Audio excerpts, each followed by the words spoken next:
Sangdong, the largest cave on our planet.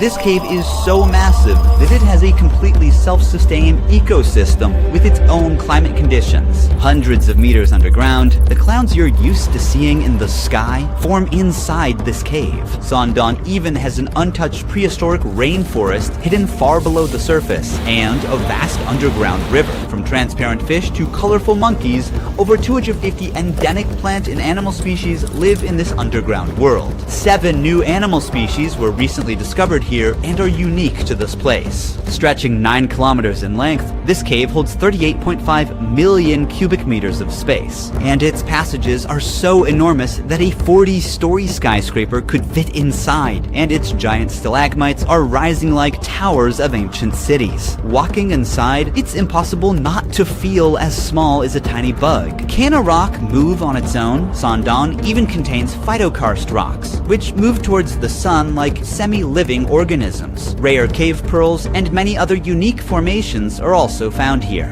For 3 million years since its formation, the world had no idea about this cave's existence until it was fully explored in 2009 in Vietnam. Now, it's time for you to see the largest cave on Earth. Individual access is forbidden to protect both visitors and the fragile environment. This expedition is operated by Oxalis, the only authorized agency.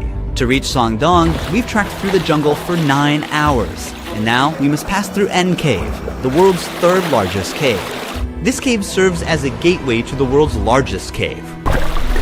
It's crucial to be fully prepared for every possibility. So before setting out on this journey, we did deep online research about Sangdong and its surrounding area to learn about everything that we would need to know.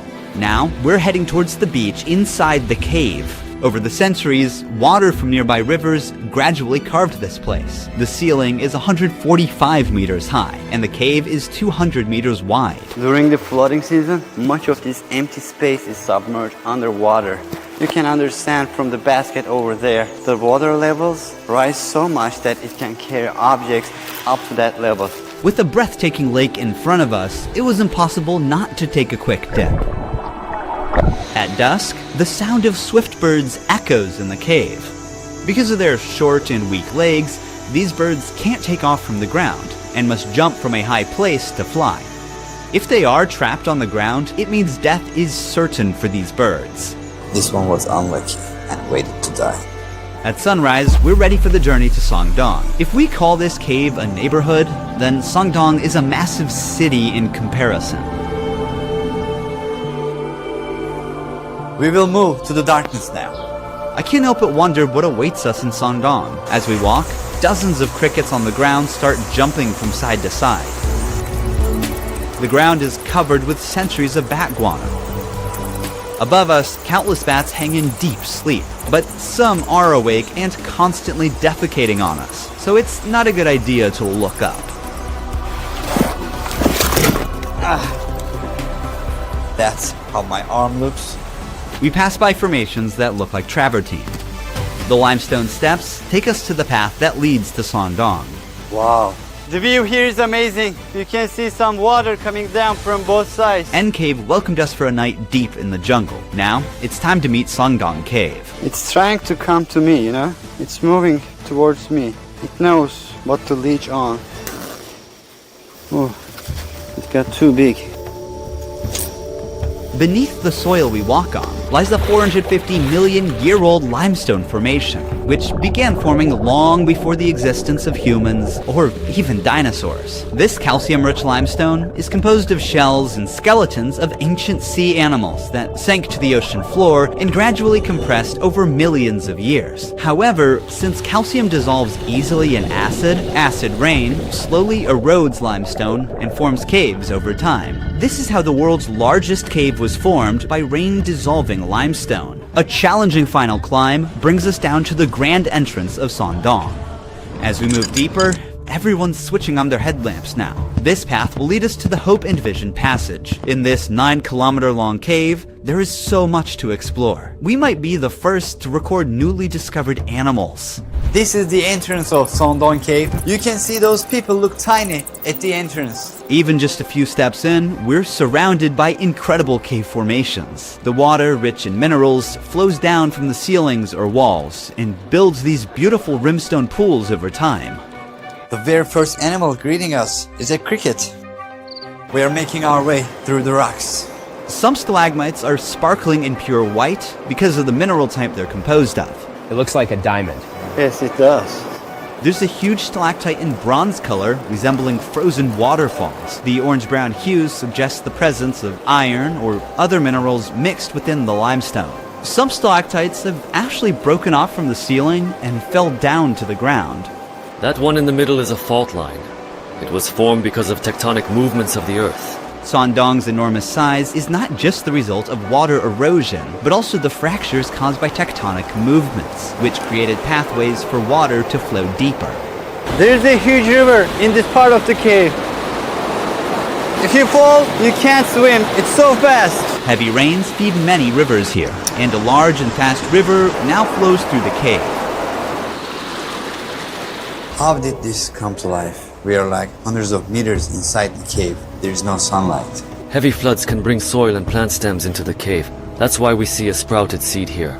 Unfortunately, without sunlight, they won't survive for long. The flood also brought spores in, so now there are mushrooms growing here. The moisture and darkness are perfect for them. Just yesterday the water reached up to here. It carried a lot of mud with it. It's so recent, as if the flood just happened here. Signs of the incident are still visible. We reached the Hope and Vision Passage. This is the largest part of the cave. I'm standing next to the tallest stalagmite in the world. It is 80 meters high. It took an average of 800,000 years for these minerals to accumulate on the ground as water dripped from the ceiling and formed this massive stalagmite. The reason it got so huge is because it grew in a part of the cave where the ceiling is over 170 meters high and more than 130 meters wide. So this part of the cave is as large as a 40-story skyscraper could fit, and even a double-decker aircraft could fly through. You can see the light coming from the first dolin very far ahead. That's where we are heading. We spot cloudy-like white patches on the ground. What is this? A spider web. When they sense vibrations of a trapped insect, the spider jumps out, bites the prey, and returns to the funnel to eat. These are sand towers. When water drips from above, the parts under the pebbles are protected while their surroundings erode, and in the end, it forms these towers. It looks like a small metropolis. If you carefully look at it, there's a guy standing on the top of that rock. Our teammate in the far distance is now standing on a stalagmite of 60 meters in length. We move 3 kilometers forward in the cave. This is our camping site. Imagine sleeping here, looking at this view. From here, you can partially see the first dew line. It might look like the cave's exit, but it's actually the first of 2 massive dew lines. And from here on, things will get more incredible. The temperature difference between the outside and the inside of the cave forms mist and clouds inside the cave. The area beyond them is called Watch Out for Dinosaurs. We will explore that place tomorrow. For now, it's time to rest. Now we are going to first dolin. This is the next day. There will be a lot of things that we will see today. Let's go. We are crawling through narrow passages to get to the first dew line. A very narrow point. These sticky threads are traps belonging to cave worms. They produce a blue-green light from their tail to attract flying insects to these sticky threads. Once an insect gets stuck, the larva pulls up the thread with its mouth and eats its prey. This limestone is the oldest limestone in Southeast Asia. It is more than 400 million years old. While some sea creatures become part of the limestone, others mineralized and ended up as fossils, like you see in this example. We'll get into the details of this fossil later. We're almost there. Sun! Well, it takes for water droplets to reach the ground for like 20 seconds from up there. What is the height of this wall? It's around 140 meters. Everything is huge here.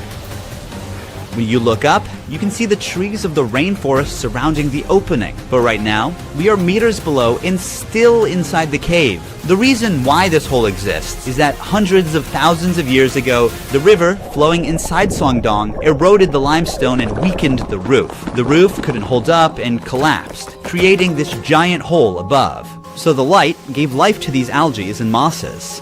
In the afternoon, we'll go to Dolin number 2. It's very different. You'll see a real jungle there. But first, let's see the first of the last two incredible formations here. This is also a stalagmite, but it's a different one. It owes its unique layered shape to the waterfalls. These are phytokarst formations. They are rare limestone formations shaped by the growth of algae, mosses, and microorganisms together with calcium carbonate. Since both biological and geological processes shape them, they're like partly a living and partly non-living. Here you can see the phytokarst formations moving toward the sun like a hand extending from the cave. Climbing 1 kilometer down and up in the dark, we finally reached our next destination. This is the second dolmen, much bigger than the first one. This looks amazing. All of a sudden, we are in a forest, in a cave. Look here, they're so dense. The roof of the cave at this point collapsed as a result of the intersection of two main faults, forming a dew line on the surface 252 meters above where we are. The collapsed cave roof allowed sunlight to enter, giving rise to an entirely new ecosystem. Despite extreme conditions, plants and animals have managed to adapt and turn this place into a unique underground rainforest. As we move forward towards the light, the height of the plants grow. The soil makes it perfect to form a rainforest. A large portion of the soil here consists of bat guano. It is accumulated for millions of years and is highly fertile. The soil here is deep and full of small holes. There is an insect in each hole, and the insects are making traps in these holes to catch animals. This jungle is huge. The biologists have found more than 200 species of plants and almost 60 species of animals living in this area. There are some monkeys on trees. This might be the only cave where monkeys live. Most primates typically prefer trees as their habitat, and cave environments are not suitable for them. However, this extraordinary cave has become a new living space for certain species. We came across a centipede, and snakes are living in this forest as well. The sound of this forest is calming. Even the explorers who first came here in 2009 thought they'd found the exit for a moment. Remember that we are in a cave.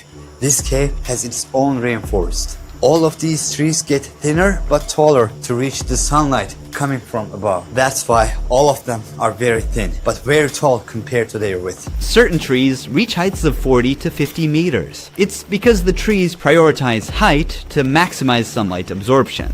This is the remains of a snail. Monkeys catch these snails and break them with stones, then eat them. As we move through the cave, we start coming across signs red-shinned dukes have left behind.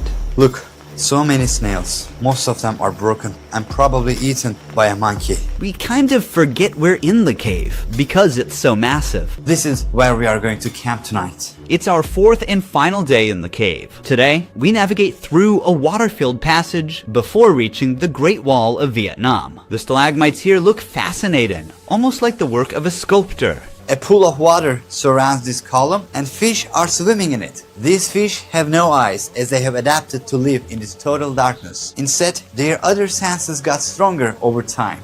See how it doesn't give any reaction to the shadow of my hand or the movement? It doesn't see anything. Like the fish, this cricket is completely blind. It doesn't see me. These super rare formations are called cave pearls. They are usually 1 centimeter in diameter, but here, since they are too old, some of them are as big as a tennis ball. Just like real pearls, they form around a tiny nucleus, such as a grain of sand, with layers of minerals slowly building up over time. They need a few hundred years to be fully formed. As we push further into the cave, something unexpected catches our eyes. These are deer bones. They're estimated to be 500 years old. There is one last challenge ahead, an 80-meter high karst wall called the Great Wall of Vietnam. To reach there, we must also pass through a 600-meter long Passchendaele Passage. The passage is now filled with water and is turned into a breathtaking jade-green lake. It's so high that the light does not reach to very top. After the wall, the light from the exit is visible from 500 meters away. We've explored the world's largest cave from one end to the other, yet on the 4th day of the exploration, one mystery still remains. Which ancient creature the fossil we saw in Son Doong belongs to?